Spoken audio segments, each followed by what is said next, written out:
It's a late evening in March of 1918. In Boston Symphony Hall, hundreds of singers and instrumentalists are crowded on stage.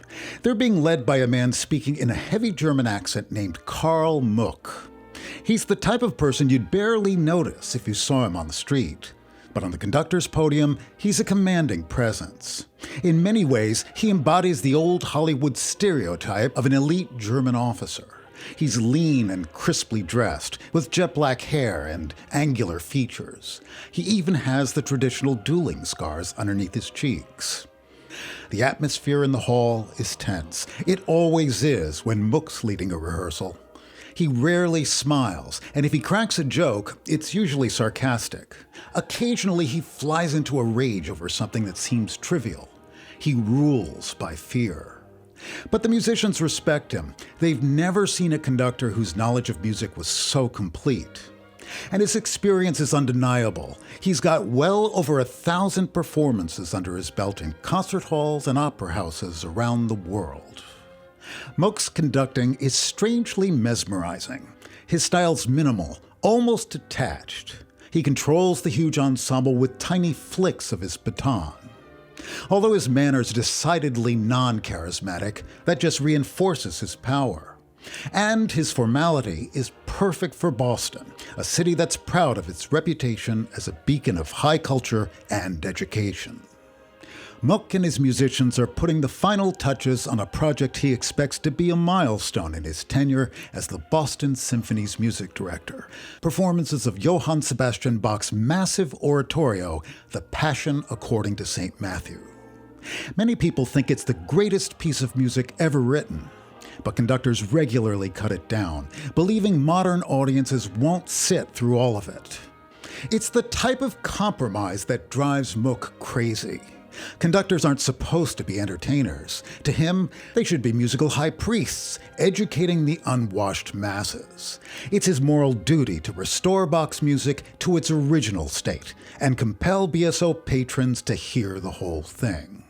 In the words of the Boston Globe's music critic, Dr. Muck's aim is to revert as nearly as possible in form and manner to the original, thus preserving the significance of the work. At around 9:30 p.m., a group of serious-looking men in long coats enter Symphony Hall through the back door. They're federal agents, and they're looking for Muck. The guard on duty runs to get Charles Ellis, the orchestra's manager. He's been with the BSO for almost 30 years and is an expert at putting out brush fires. After some haggling, he's able to convince the agents to let the rehearsal continue. But they fan out around the building, covering every possible escape route. An hour later, Muck finally brings the rehearsal to a close. Everyone's tired, but they're well prepared. The performances should go well. Ellis rushes up to the podium. "Dr. Muck, we need to go to your office, now." Muck doesn't notice the panic in Ellis's voice. His head is still in the clouds, thinking about Bach. As they walk off stage, a man follows them. He's Ferry Weiss, a special agent from the Bureau of Investigation, the forerunner of the FBI. When they arrive, Weiss informs Muck that he's under arrest as an enemy alien. They'll be taking him to the Back Bay police station for booking and detention.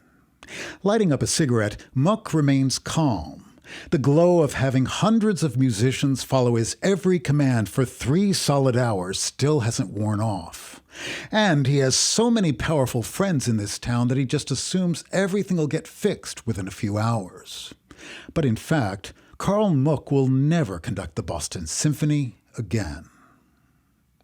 This is a story about a collision between art and politics. It's about an American idealist who believed he could create an elite cultural institution that wouldn't be sullied by the worst aspects of human behavior. He'd spend his final days watching his dream nearly collapse, the victim of a sensationalistic press, political opportunism, regional jealousy, and the strategic use of sexual blackmail. It's also a cautionary tale about how the tools of democracy can be used by authoritarians to achieve their goals.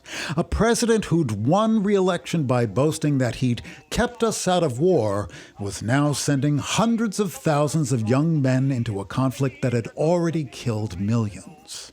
Facing a country with a long history of isolationism that was deeply divided by race, ethnicity, income, and the fight for women's suffrage, Woodrow Wilson simply tossed away his democratic principles. He ruthlessly used law enforcement to quash dissent and imprison suspected enemies. He spun public sentiment by establishing a government propaganda agency that manipulated and censored every aspect of the media. News of a pandemic was distorted and suppressed, leading to thousands of unnecessary deaths. 100% Americanism became an imperative, and the playing of the Star-Spangled Banner a loyalty test. And in the midst of this carefully engineered national hysteria, one of the country's most admired ethnic groups suddenly became a despised minority. Welcome. I'm Anthony Princiotti, and this is Scapegoat. And we're all going calling on the Kaiser, for we've got to teach the Kaiser to be wiser. And we'll bring him something good, a kimono made of wood. We wish him well, we've got to tell the son of a gun to give him food. We're all going calling on the Kaiser, the English, French, the Yanks, and Irish too. Don't forget what Sherman said, that's where he'll be when he's dead. For we're all going calling on the Kaiser.